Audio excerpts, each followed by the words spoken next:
Good afternoon, ladies and gentlemen. Welcome to our monthly Directors Hour, brought to you by Stellenbosch Business Institute and Eduvos.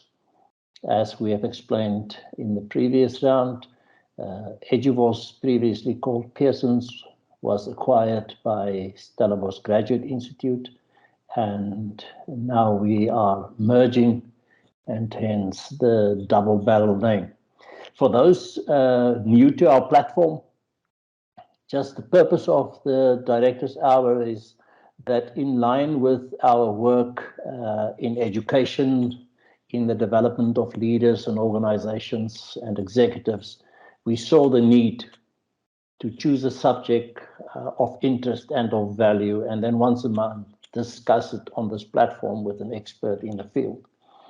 So we send you the subject or the topic well in advance, and so you can then decide to join us or not. Sometimes people then also register, but they don't have this time slot available in the calendar, and for that we have the solution that we record this, and you can get the link via Wayne or via our newsletter, and then you can, in your own time, in your own convenience, you can access the previous sessions.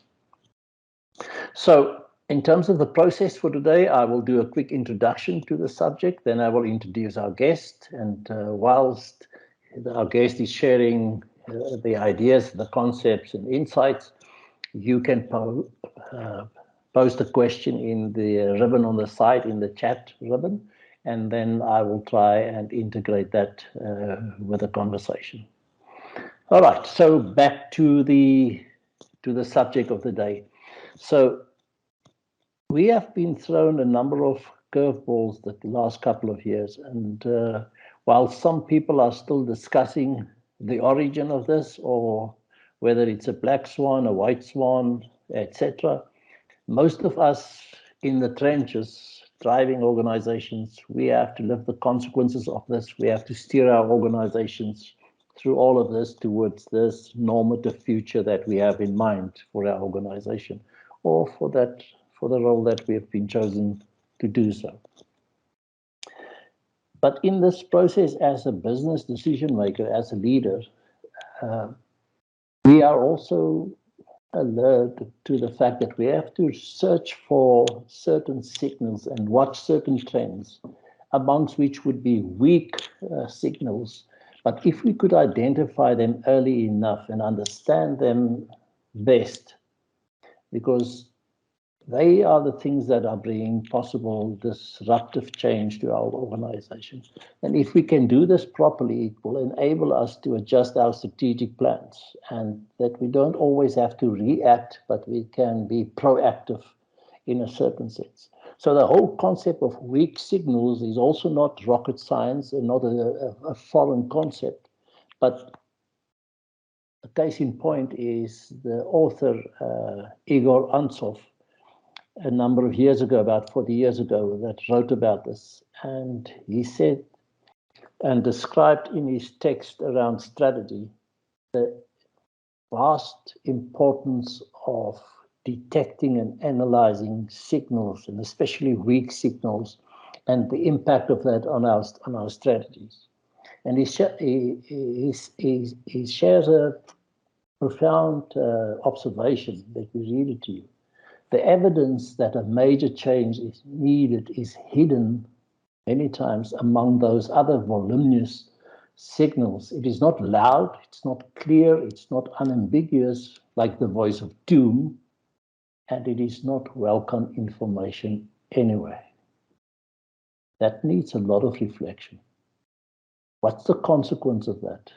Antsov predicted that a gap of some years is likely between the time leaders first pick up this new weak signals and the actual development of implementation of a new strategy.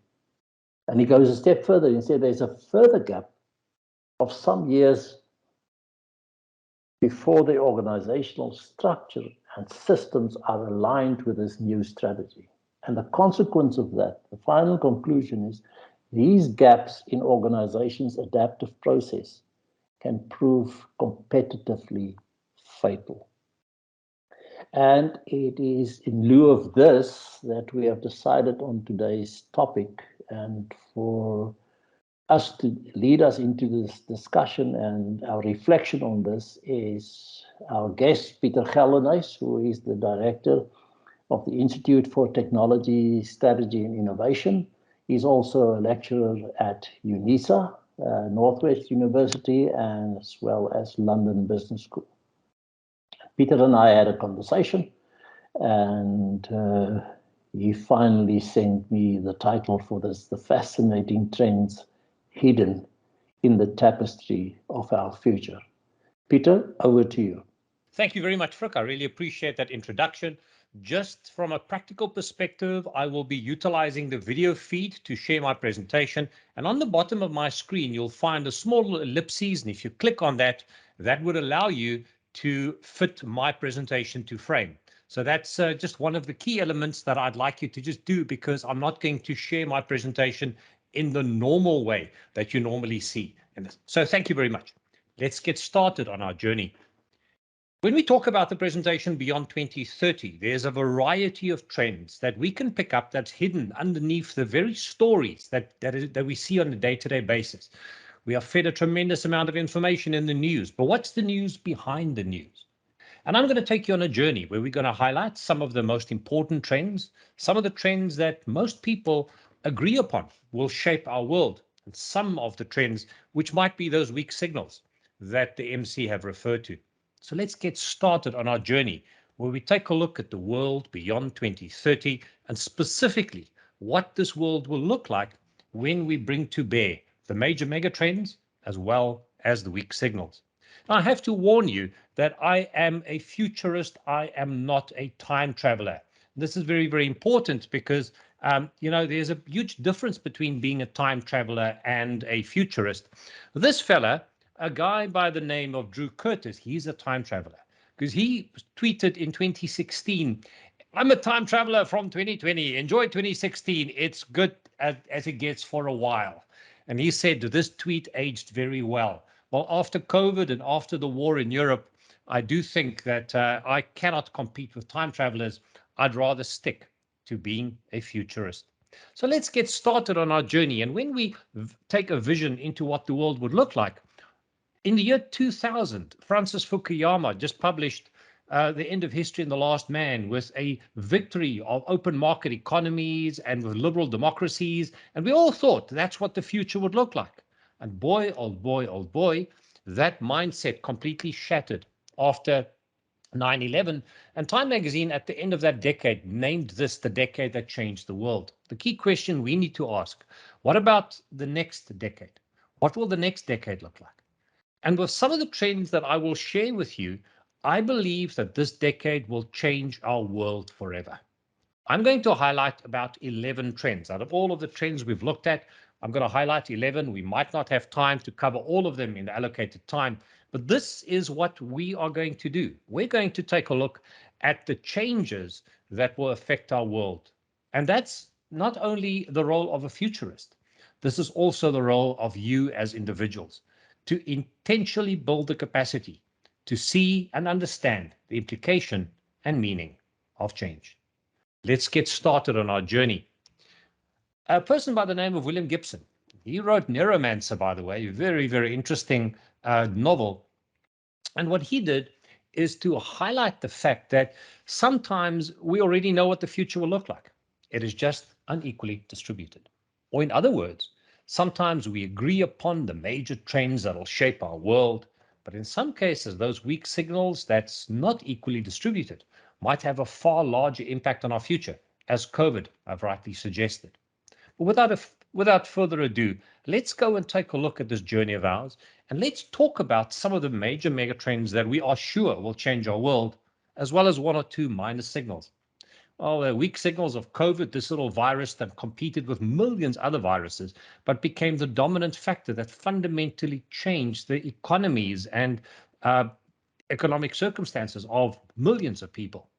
And one of the key impacts that we will see in the next few years is that there was a disruption on the demand side and the supply side. And this will mean this whiplash effect will be far more than what we previously experienced. There will be a shortage of vaccines and then an oversupply. There will be a shortage of cars and then an oversupply. There will be a shortage of microchips and then an oversupply. So be very careful, because this whiplash effect might have a huge impact on your planning horizons. But that's not the trends we're going to talk about. Let's get started on our first journey. And as we build up towards the first trend that I will highlight, let's go take a look at demographics. What's really interesting when we look at demographics is this unbelievable exponential growth in humanity. And our exponential growth in our economic models was tightly linked to the growth of humanity. So the fact that our businesses could expand 3% or 4% next year, and the year after that, and the year after that, was tightly coupled to the growth in the human population. Between the year 2012 and 2020, we added another billion people to the planet. Some interesting facts: before the year 1800, there were less than a billion people on the planet.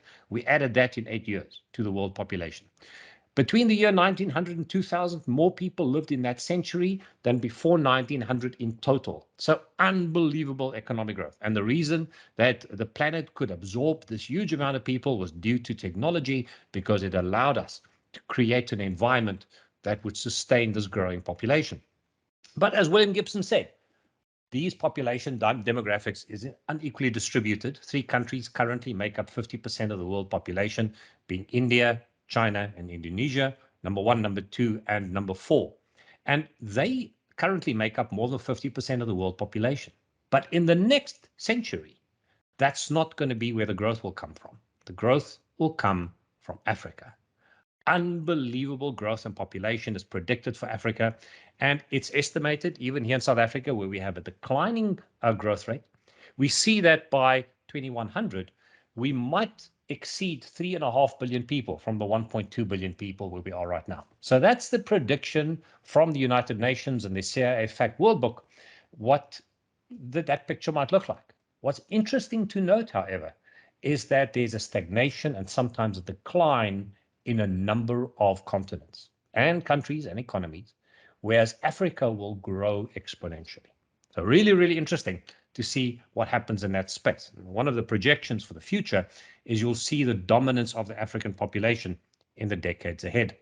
But the real story is not the growth. The real story is the decline in growth rates and the decline in population, specifically in the more affluent economies around the world. 2 days ago, Elon Musk said he highlighted 3 things. And guess what was number 1? Decline in populations, the declining birth rate. And this is going to lead to some unintended consequences, and it will lead to our first trend or our first prediction. Now, let's just quickly take a look at what it normally looks like. You have a country that grows, those are the old at the top, young at the bottom, split in 2 between males and females. And what we see in this growth pyramid is that over 2 or 3 generations, it becomes obelisks, and then the pyramid inverts. But in China's case, we thought that they would have a significantly large population that will pick up the demand that will be lost because of the decline in Europe. But with a one-child policy, this played havoc with their planning. If you take a look at this slide, imagine a certain cohort of individuals go through university and school. Think of the infrastructure you need to build for schools, the infrastructure you need to build for living spaces and for universities. And suddenly, in the next decade, there's 20% less people. And the decade after that, 20% less people. Do you know what that does to the planning horizons of a country? Well, that's exactly what China is facing right now. They've short-circuited this natural growth in the economy, and there's a very real threat that China might grow old before they grow rich as a civilization. So although they're a big country and they're a significant political force, but they will not pick up the demand slack that we get due to the decline in other countries. Let me give you a quick insight into some of these countries, like Japan or South Korea. In Japan, they are selling more adult nappies than baby nappies. And because it's so expensive to live in these countries, people cannot afford to have children. So you have this unbelievable decline. This is a demographic death spiral, the so-called post-industrial society, where these countries kind of maintain things. But it's also no wonder that in Japan and in South Korea, they're now replacing people with robots. Even security guards are now robots, dogs walking up and down, because there's simply not enough people to fill the jobs that is coming up.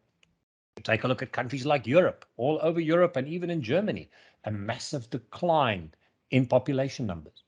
And this means that there's a contingent of people that are very skilled. They are 40, 50, 60 years old, but they cannot sell their products in their own countries. They need to export their goods. And this is what we see, that the consumption is falling out of a tree in a number of these countries. If we take a look at Europe, we see the same amount of decline across the entire Europe, where the number of people are becoming less and less and less, and they are consuming less. We'll get to that in a moment. France is still looking good, but if you take France out of that equation, look at that massive decline in growth rates in Europe. And this picture we see all over Europe, in Italy, in most of the countries, in the most affluent countries in the world, a dramatic decline in growth rates. And that's the summary of it, massive decline in growth rates, while at the same time, people are growing older and older, requiring more help from the state to sustain it. Now, before we get to our first key trend that I will highlight, I just want to mention two things. This is an overview of income and expenditures per age brackets globally. This is more in the richer countries. But normally at about age 25, that's what you would love to have in an economy, a rich 25-year-old, because they're going to get married. After they get married, they get kids. And when they get kids, boy, it's spend, spend, spend, spend, spend. I mean, you have to upgrade your little sport car for a mommy wagon or a daddy wagon. You need to get school fees up and running. Then the kids want computers and tablets and subscriptions and Roblox and Netflix accounts and you name it. Because the more people there is within this family, the more expenditure requirements there is, and this drives our economy. Now, before we go further, we're in the 9 different types of economic thinking schools of thinking. There are 2 that becomes dominant in open market societies. One of them is the Austrian school of thinking. This is the Schumpeterian school, where we say, we grow the value of an economy through what we produce and how we innovate and what we can create. And this innovative spirit and how we create new goods and services leads to the welfare of our entire economy. Then on the other end of the scale, we call that supply side economics. Then on the other end of the scale, we've got Keynesian economics. And Keynesian economics says, no, let's make credit easily available, because if credit is made easily available, people can then get credit, go buy the stuff that is needed, and we pull the products through the entire value chain. And that allows us to actually make money through the entire value chain, not only on the supply side, but by pulling it on the demand side, we have consumption and the middlemen make money. And guess what? The entire world embraced the Keynesian model because it's lovely. I mean, you make credit easily available. There's economic growth. The politicians love it. The economists love it. But there's an inherent problem within it because a number of our economic models is so heavily reliant on consumption.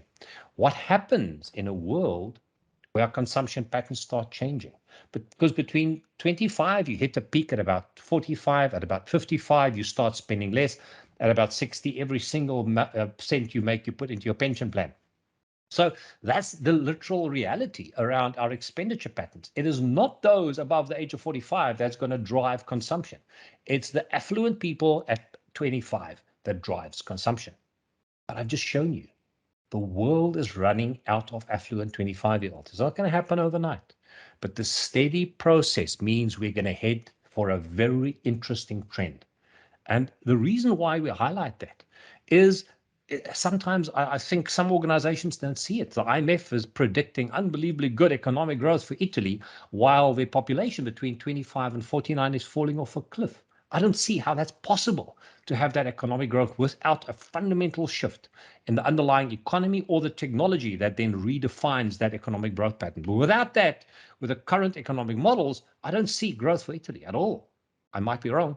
I'll have to take the guys to IMF for task in about 10 years from now. But that leads us to our very first prediction, peak consumption. For the last 200 years, we had exponential growth in our economy, 5% year-on-year growth. Our investment portfolios, the growth of our economies were there. But within the next decade, or close to 2030, we're going to reach a point where the world will reach peak consumption. And after that, the world will consume less and less and less. And now my question is, will organizations still be able to grow at 5% year on year? Or are we going to see company reports that said, we are so lucky because we only had a 2% decline in our sales last year? And that's the reality, because we are going to face an entirely different economic model that we've seen in the past. And we're going to ask some severe questions around the valuation of companies, specifically the price-earning ratios, that is off the charts in the current context. But without further ado, let me hand back to the Master of Ceremonies, see if there's any questions, and if there's anything we need to unpack in this trend before we go on to the next one. Well, Peter, it's still early days. I have no questions on the side here, but this is. Do you see this as a weak signal, or is this a very? Oh no, this is a strong signal. Strong signal. So demographics is there. We see this in terms of consumption patterns. This is not a weak signal. Not a lot of people talk about it, because a lot of people talk about the demographic death spiral and the decline in population. But if you take that figure and you convert it and see in which countries do we see the decline, it is in the more affluent countries. And if we in South Africa want to sell our resources to people, 35% of our economy is based on exports. Suddenly, if those countries have got less demand, it'll have a direct impact on the world economy prices. There will be an oversupply of certain things, and that will have a direct impact on the pricing of goods. So although not a lot of people see this, I don't see it as a weak signal. I see it as a strong signal, but not a signal a lot of us talk about. So there is a question that popped up now that says, are all commodities going to be affected? I think that the commodities in the green economy will be less affected because we're still going to go into that migration period to go towards a different future. But you have to understand, nothing happens immediately. You know, this is an environment where change happens in slowly, and then suddenly someone becomes aware of this fact, and then it starts snowballing. So it's still early years. We're going to have another 10 years before peak consumption is hit, but we never know. I mean, with the war in Russia and with COVID, these triggered certain events that had a bigger impact, and this makes the future happen far earlier than before. Remember, I'm not a time traveler, but these trends we need to be aware of, and they will have an impact on our future. Yeah, somebody asked here and refers to the trend in Europe where people are retiring later now because there's there's not enough young people coming in. Correct. But in that same line, so if Africa is where the growth in people is, would that mean that other countries who are growing old will continue or increase stealing our people and kind of so in health skim the cream of our people? Of course. So you're going to see a dramatic increase in migration if you're highly skilled or you work in healthcare or high-tech industries. People are really mobile. It means that some of our higher tech capabilities that grow economies, because these countries want young people to pay taxes. Let's not fool ourselves. They've got this tremendous debt. They've got this tremendous burden of people that are growing older, and they've got no consumption. So by bringing in consumption, they can retain. What happens to real estate prices, to home prices? If suddenly there's 10% of the homes vacant, you know what that does to home prices? It decimates it. So this is why countries like Canada are so open to get people in, because they've been in this post-industrial mindset for years. And this will most definitely have an impact on the migration of highly skilled people throughout the world. Okay, let's pop over to the next one, Peter.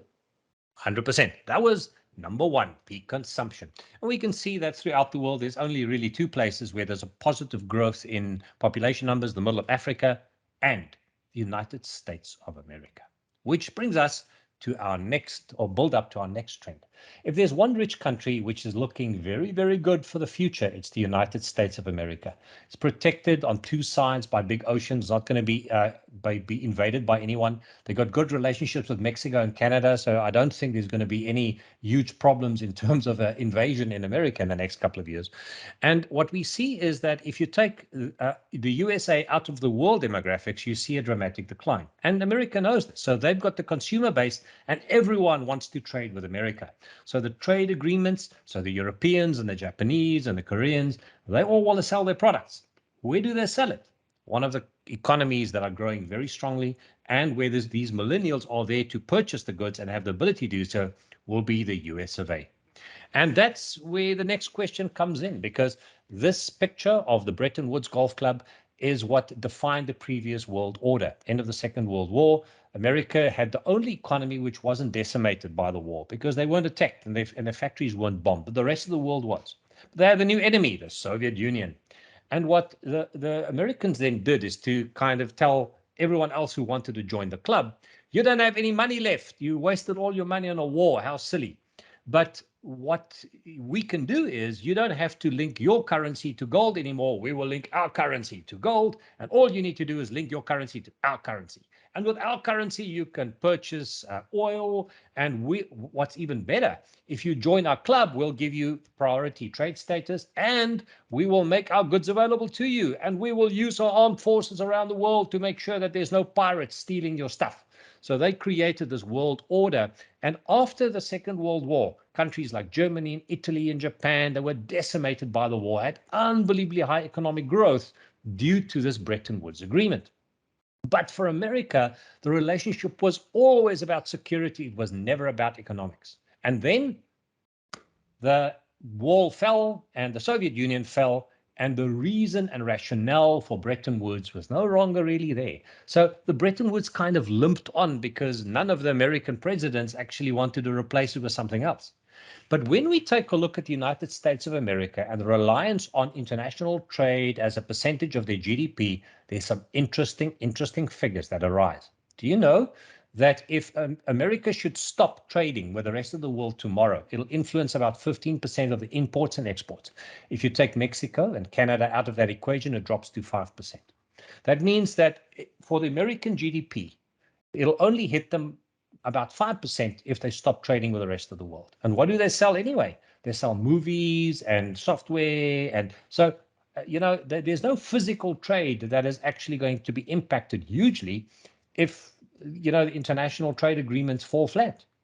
They are, however, worried about rare earth materials, certain microchips that they need to get in from Taiwan. But right now, America is actively driving a replacement strategy so that 5% reliance on imports are being taken out of the equation. So if America should stop being the guarantor of safety, becoming this big Uncle Sam that protects the waterways around the globe and have armed forces wherever in order to keep the world safe, a lot of Americans on the left and the right is saying, what the hell are we as America doing in the rest of the world? Let's get out of there. Let's remove ourselves. Let's try and extract ourselves from the problems that the world is facing, because we're going to be doing fine without the world. What we're therefore seeing is a big part of the story was energy security, not only protecting the trade going from America to the rest of the world, but also protecting the oil coming into America. But if we take a look at the net energy shipments and oil exports, we see a couple of very interesting trends emerging. And by 2020, America started becoming a net exporter of energy. They actually have so much gas, all those stuff that the Russians are selling and the Europeans want, they actually burn it in the Bakken Formation because they don't have pipelines to sell it. They don't have the pipelines. So part of this entire fracking solution is, yes, they use the fuel that comes from it, but the gas is like a byproduct, so they just burn it. And you can see in this picture that the amount of stuff they just flare is about the same energy intensity than a city like Chicago. So, and this is the stuff that is currently driving world politics, access to gas, which the Americans are just burning right now because they don't have the pipelines. You can't actually, you have to put it into pressured vessels and you need pipelines. And although they do sell some of the stuff to Mexico and Canada, there is no real pipeline to take this to Europe. So just for interest's sake, What we are therefore seeing is a rapid decline in the armed forces of America around the world. And we've seen this decline. It's already happening. It's not going to happen. It's already there. And this is very, very important because America is preparing itself to decouple from the rest of the world. Yes, they will still have a big impact on financial concerns. They still want the dollar to be the dominant one, but do they really want to spend a tremendous amount of money keeping the pathways of the world safe for trade if they have only a 5% benefit from it? And that's why a lot of people in America are saying, why do we need to keep the airways and the waterways of the world safe? Isn't it the purpose of the countries that are doing the trade to do it themselves? Isn't it their task to do it? And that's going to be one of the interesting trends. This will change due to who's in charge of the ecosystem in the US. Will it be far left, far right, or more centralist government, or more internationalist government? But watch this trend. It's an important one because America is actively replacing imports, and they might at a certain point in the future say, why do we have to spend so much money to keep the world safe if there's no financial benefit for us? You know, we don't have the Russians to worry about as a Soviet Union anymore. That country is going to implode anyway in the next 2 decades. So this is part and parcel of an interesting trend. It's not a strong trend. We don't know to what extent it'll have an impact on it, and politics will play a role, but the important trend nonetheless. Back to the MC. Any questions that is related to trend number 2? No, they seem to come in a bit later after the trend has been discussed. But Peter, is this a sustainable strategy for America? I mean, can they sustain that? Because if they pull away that being the protector of the pathways in the world, do they not leave that open for other people, other countries who are more aggressive in terms of wanting to obtain more land, more products, etc., to then more aggressively go into those countries and not being scared of being confronted by the American wall? So I think the interest is going to shift. America's already out of the Middle East. And what they're going to be doing is they are going to go into, and there's different philosophies how the Republicans and the Democrats want to see the Middle East. Some want multi-powers to emerge, like Israel, Egypt, Turkey, Saudi Arabia, as well as Iran, and that these guys balance each other off. Others want a kind of a coalition against the Iranians. So there's different philosophies how they want to see it. But they say, you know what, we're out of there. Why should Americans be there to protect a country that is not of strategic significance for us anymore? I do see, however, that the new green economy, so we had the petrodollar and the petrol economics of where fuel comes from. There's a massive focus on countries like Peru, where we get our copper from, Zaire and Congo, where rare earth materials and lithium and also copper is very important. So the entire green revolution has got a number of economies that can contribute very, very nicely to this energy revolution. And I think that there might be a focus on those countries, but that will be only to guarantee the strategic interest. They might not play a role in the rest of the world anymore to the same extent they did in the past. Like if we take a look at Vietnam and South Korea, where they put armed forces in South Korea to protect it, I don't think that's going to happen. They will use distance weapon or technologies, but they're not going to put feet on the ground. So they might use their financial weaponry and they might use their technology weaponry, but not as a armed force with personnel on the ground to the same extent we saw earlier. To talk about who will then be the aggressors, we see countries like Poland, Turkey, Iran, China, and a variety, and India all becoming parts of a multipolar world. The Chinese don't have an open sea navy. They're completely hemmed in by the islands, and that's why they got the string of pearls. We might talk about that briefly later, but they've got short-range protection, short-range missiles, short-range air cover, and that's why they are protecting their the oil shipments coming into China, but they don't have a power projection capability. They don't have an ability to project power to cut off any strategic airways. The only country in the world that can do that is the US. They can do it. Will they do it? I don't think so. So it's going to be an open question. It's just an important debate. And this isn't going to happen overnight, but realize this. The strategic rationale for America to keep the world safe is no longer economic. And we need to understand that reality. But now this is that's the interesting point, because a number of years ago, when you speak about the American economy, there was a saying going around, America cannot afford world peace because they rely heavily on their military and on their weapon trade. Well, the industrial military complex is still very much a powerful force in American politics, but they've been completely sidelined by the far right of the Republican Party. So the internationalist in the Republican Party is no longer there. The internationalists are trying, so the military establishment is trying to get in with the Democrats, but that's a nightmare. So we just have to realize that there are the traditional positioning of the internationalists in American economy has been severely sidelined by the economic body or the body politic in America that have moved to the far left and far right. But now currently there's a more centrist regime in place. I'm just saying it is a trend we need to watch, because we might see an environment where the Americans are going to say, if the Americans don't need to be in the rest of the world, in previous generations, they had to be there in order to protect against the Soviet Union and in order to protect the energy supplies. Both those rationales are no longer there. So one of the questions coming up, or statements here, is maybe that's part of Putin's strategy to decouple from the petrodollar and now demand to be paid in rubles. And I firmly believe that Russia, it's a possibility, not a trend, but I believe that the Russian state will collapse in the next 2 decades.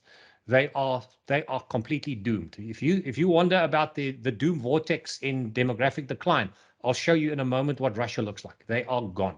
Russia is going to be a crackpot grouping that will severely challenge economic security in the next couple of decades. So there's a Mitzi Mackay writes here, agricultural commodity trade to US via China and other countries are in excess.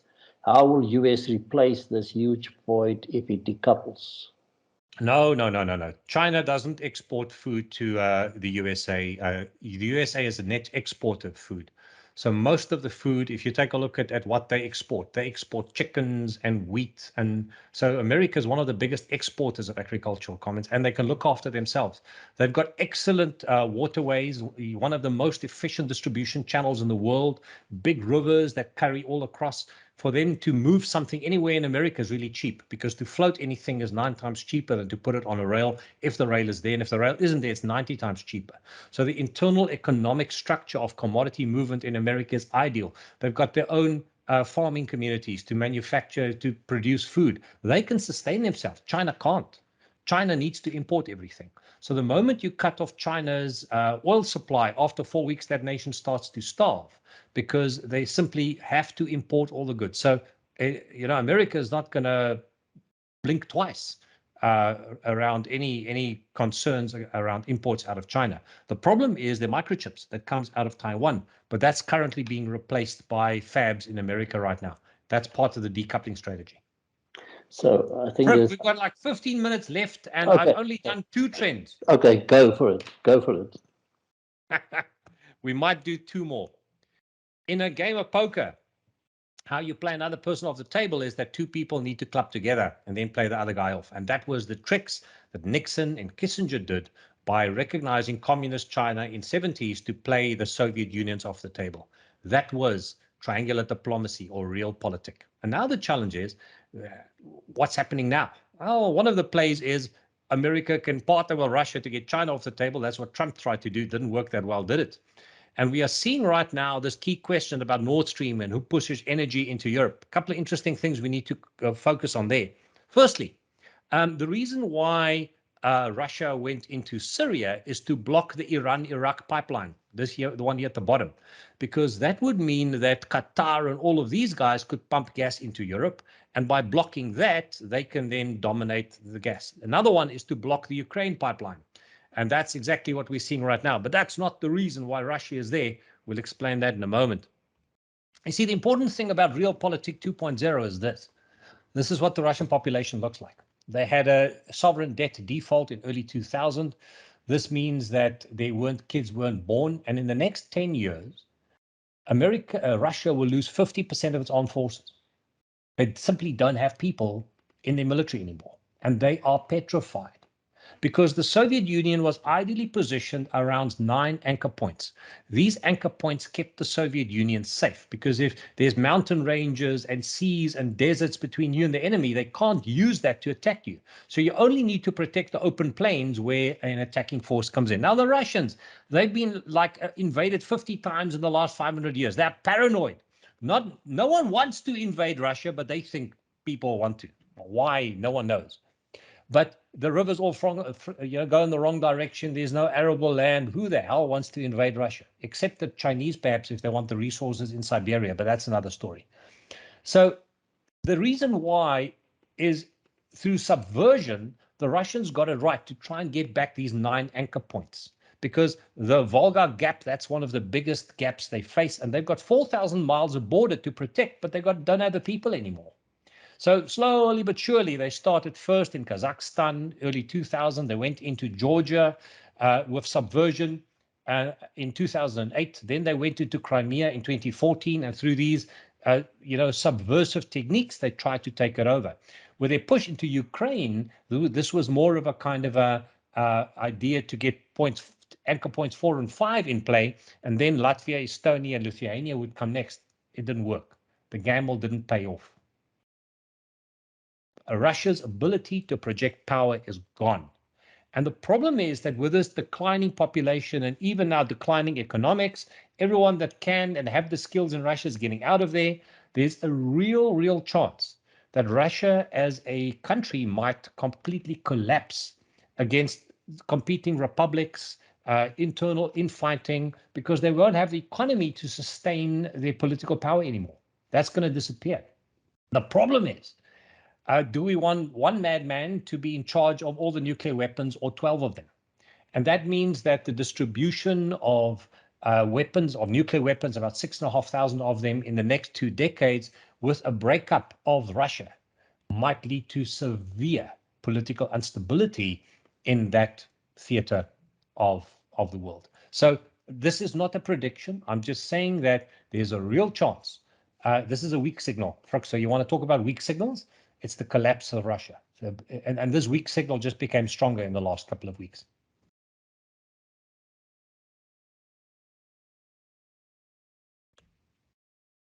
That's a possible weak signal. Yeah, and at the end of this war, one could just imagine the consequences on all sides in Europe, in the Ukraine and in Russia, and one would really have to think carefully how the other states like China and America would respond to that, not just in rebuilding Ukraine, but also trying to avoid this from happening again. The near-term problem is that a huge amount of wheat, especially in North Africa and in Egypt, comes out of Ukraine. And if those farmers can't plant, and they got until the end of April to get their stuff done, if they can't plant, and if the cost of fuel is so high and the cost of food is so high, we might see a number of significant protests in Africa, specifically due to increased food costs as well as fuel costs. So there will be huge political turmoil on this continent because of that conflict. And one was so if we spend enough time, we can see the consequences and the negative consequences on our continent because of this. But on the other side, what could be proactive strategies for Africa watching these trends and weak signals and strong signals and responding to that timelessly? So if we take a look at the areas of the world, and maybe I'll answer that question by looking at some of the next few slides. Look at what's happening right now. A multipolar world is emerging. Turkey and Israel, which hated each other for years, have now got diplomatic relationships. And now they are opening up shared borders. And these guys are very clever. Turkey's got a whole amount of sea that is now theirs. And Israel has now got access to the Aphrodite gas field. Now, the Israelis looked at this Aphrodite gas field and said, does it make sense to create a pipeline between this gas field and Europe? No, it's too expensive. But if we partner with the Turks, we can take this gas field, pump it into that existing pipeline, and then go sell this to Europe. We're seeing the United Arab Emirates, moving closer to Lebanon and also exploring the gas reserves off the Lebanese coast. So we are seeing a multipolar world emerging. Power blocks like Turkey, Poland, India, all now competing against each other. So it's not a monopolar world where America dominates and controls everything. Now politics becomes really, really interesting. The problem is, if there's a war that keeps on, and you've seen in the last week, drones hitting oil plants in Saudi Arabia. If a war breaks out between Iran and Saudi Arabia, guess what happens to our oil supply? It diminishes, it's gone. And that's not off the charts. This means if we take a look at the South African economy, a number of our refineries is based on the light crude coming out of Iran or coming out of Saudi Arabia. It's light crude, the light sweet crude. If we take a look at our neighbors in Angola, Nigeria, and in Venezuela, they've got the dark sour stuff. So it's a different grade of oil, and our refineries can't do that stuff. It's also expensive to refine. But I'm actually arguing that we need to open up closer relationships with Angola. We need to see if we can get our oil from there, even if it's more expensive to refine it, have that capability, because it's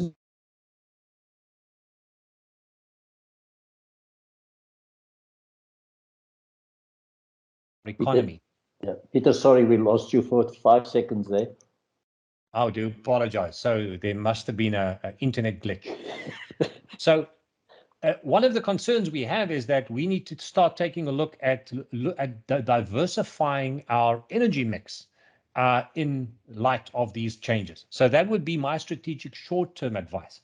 Long-term, we're not going to get to those wonderful trends where technology will reshape Africa. That unfortunately, we'll have to perhaps schedule a different session, because currently I'm busy with a lot of depressing stats here. But look at the contractive waves. We are now in the winter of the 5th contractive wave. We anticipate a recession, depression, and then from about 25, 26, we see the next contractive wave emerging. And that will redefine the economic playing field, an abundance of energy by 2045. We're going to be looking at nanomaterials, completely different energy generation capabilities with pebble bed nuclear reactors and nuclear fusion. And this will change the economic character of creating wealth.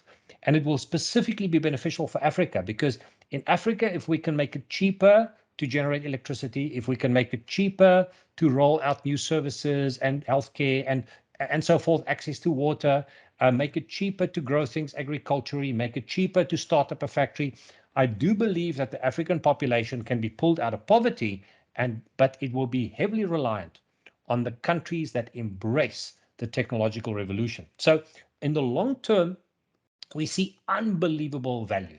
I also see countries finally waking up and realizing we need to feed our young kids omega-3 so that we can grow their brains. We need to open up new opportunities for preschool kids to grow their minds by making sure those patterns in their brain gets established at an early age. They're also saying, instead of having big conglomerates and hierarchies that drive education, let's liberalize education. Let's have a voucher we give to each family member that have kids and say, you as an individual now have that power to spend this voucher where you think you can get the best education. That's why your private education initiative is so important, Frick, because that's part of that mindset, because that's what they've done in places like Finland and in Belgium. They give vouchers to people. Now, you don't spend money into this huge bureaucracy and teachers not doing anything and nothing happens from it. Now the teachers react to market forces because the government gives the voucher to a parent, and the parent decides where's the best place I need to take my children. Now, countries in Africa, Rwanda, they get the movie. They with it. They understand how this works. We need to get a wake-up call for the rest of the African continent, and then nothing will stop us. Yeah, just in brackets, I think Rwanda is the jewel of Africa. We should keep a close eye. There's good things happening in Rwanda. On that note, and we're ending we're nearing the end of our conversation. These are signals, some strong, some weak. But what about these things that we don't see so often? I'm thinking back to a conversation we had, and which you referred to, around the Higgs boson, that energy field, and the stuff that's happening there, where that nobody really reads and understands in that process. But there's a massive lot of opportunity coming from that can actually strike through all of the conversation that we had up until now. Yeah. Because maybe it's a better time, because I wanted to depress you even further with a huge amount of debt in the world, but I don't think the students can do that. But maybe we can later on in the year talk about the wonderful things on our doorstep. This is things like nuclear fusion with ITER, the International Thermonuclear Experimental Reactor, is going live by 2035. Modular pebble bed reactors, the change in the entire equation around green materials, the dramatic decline in cost of energy generation. So energy abundance by 2045. That was a signal, and this is not a weak signal. This is a strong signal. Then we see VR, virtual reality, where we go into VR worlds. We also see a divergence in the metaverse, hyperconnectivity with 5G, nano satellites, ultra wideband tracking capabilities, you name it. And then the next generation internet. That's where quantum X comes in, quantum entanglement, leaving us for the foundation of a next generation internet. These are the positive trends, a whole bunch of them. We're going to redefine healthcare in the future through DNA analysis. We are going to utilize the Higgs boson vector in order to open up a whole new ballgame in smart materials that will be developed on computer. But maybe we might have to have a different conversation to take you through the wonderful technologies. What I wanted to do is to create an environment of saying, we have a number of trends in our world that is inflationary. Geopolitics, demographics, economic models, fiatism, all of them is highly, highly inflationary. It means that we can no longer afford the things our fathers had and our forefathers had. I mean, in America, if you had one person working and 5 kids, and you could afford a house and a couple of cars, and everyone was happy in the 1960s. Nowadays, both people work, they can't even afford a house. So these are the challenges that we face, and we might see deleveraging, but that's a debate for another day. On the positive side, we see a huge amount of new technologies, which I just briefly touched on. And technology has got a deflationary impact. If there's energy abundance, if it's cheaper to do things, if it's more efficient to do things, that's deflationary. And these two models are always in conflict with each other. The inflationary pressures in the world and the deflationary pressures that also don't happen at the same time. That's why we have the contractive waves.